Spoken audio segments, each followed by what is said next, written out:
শিবসাগরে যেভাবে মারবাড়ি কমিউনিটির কিছু সিনিয়র সিটিজেন্সদের স্টেজে দাঁড় করিয়ে বলা হয়েছে নিচে বসে আপনারা ক্ষমা চান, এইটা কোনো রাজ্যতে হতে পারে। আবার বলা হচ্ছে এটা নাকি ভলেন্টারিলি করেছে। আপনারা চিন্তা করেন যে এই ধরনের প্রোগ্রাম করে একটা মন্ত্রীর সামনে যদি একটা কমিউনিটিকে বলা হয়, আসামের রুল অফ লটা কোন পর্যায়ে গেছে।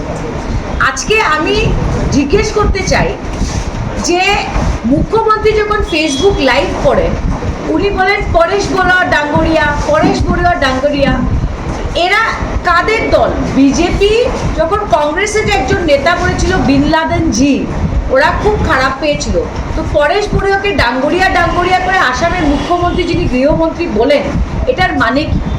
আজকে আমার একটা ছোট্ট প্রশ্ন, আমরা ছোটবেলার থেকে আজ পর্যন্ত শিলচরে সব কমিউনিটির সঙ্গে বড় হয়েছি। মারওয়ারি কমিউনিটির সঙ্গে আমার বাবার খুব ভালো রিলেশন ছিল, মার আমারও রয়েছে।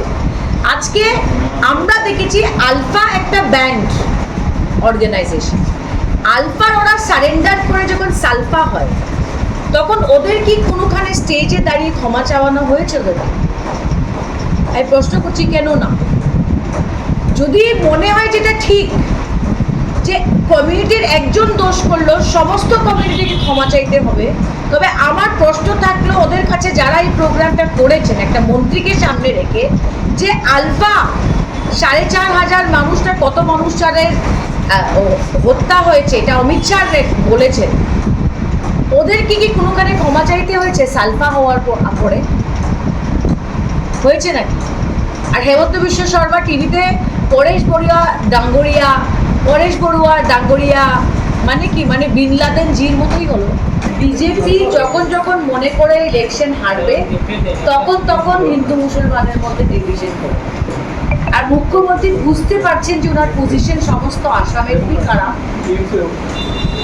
উনি যে ধরনের কথাবার্তা অ্যাসেম্বলিতে বলা শুরু করেছেন, মিয়া মুসলিম বের করো, এই করো, সেই করো, উনি এটা হলো একটা ইঙ্গিত যে আসামের মুখ্যমন্ত্রী বুঝতে পারছে যে 26-এ ওনার বিপদ আছে। আর কিছু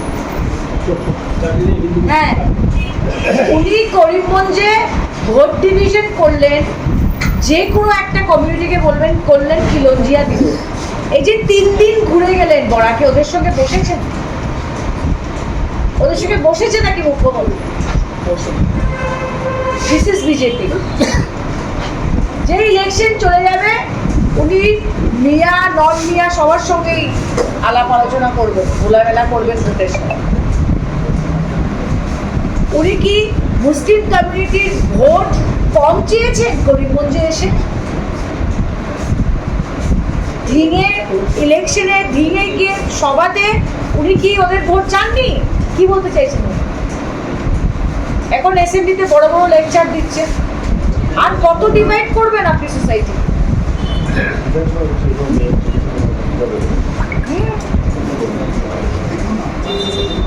তো বলছেই।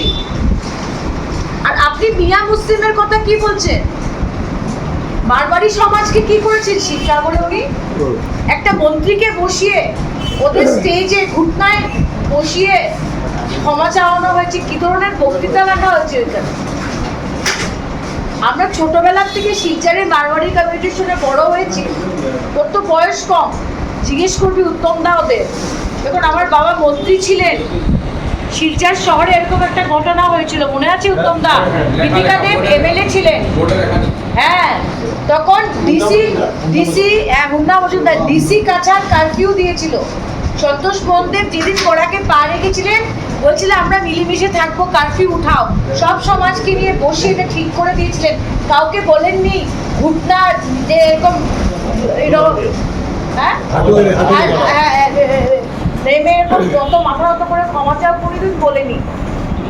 আজকে আপনারা বলেন আলফা তো ব্যান্ড, ঠিক কিনা? আলফা ব্যান্ড যখন আলফা সারেন্ডার করে সালফা হয়, ওরা কি স্টেজে মাথা নত করে ক্ষমা চায় খুনের জন্য? চায় নাকি? কেন চায় না? কেন চাইতে হয় না? কেন চাইতে হয় না? আলফা যখন সারেন্ডার করে সালফা হয়, ওরা ক্ষমা চায় যে আজকে মারওয়ারি কমিউনিটিকে ক্ষমা চাইতে হলো। দেখিয়ে দিও আসামের নিউজে আমি বলেছি।